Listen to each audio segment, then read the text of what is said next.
Madalas nating nakikita ang ganda ng pagkakaroon ng sanggol. Pero mahalaga ring pag-usapan ang hirap at sakripisyo bago marating yan. Ang panganganak ay isang matinding pagsubok sa katawan at isipan. Hindi biro ang sakit ng contractions.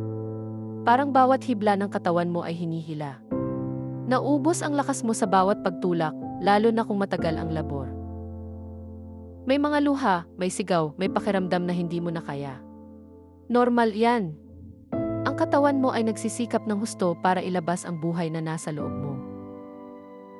Bukod sa sakit, may kasama ring takot at kaba. Takot para sa sarili, takot para sa sanggol. Minsan, pakiramdam mo nag-iisa ka sa laban na yan. Mahalaga ang suporta ng pamilya at partner.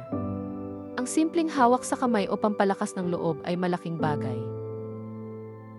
Hindi rin agad tapos ang hirap paglabas ng sanggol. May recovery period, may mga sugat na kailangang gumaling. Nagbabago ang katawan mo. Kailangan mo ng pahinga at pangunawa. Bigyan mo ng oras ang sarili mo na makabawi. Ang panganganak ay isang marangal at makapangyarihang karanasan, pero hindi ito madali.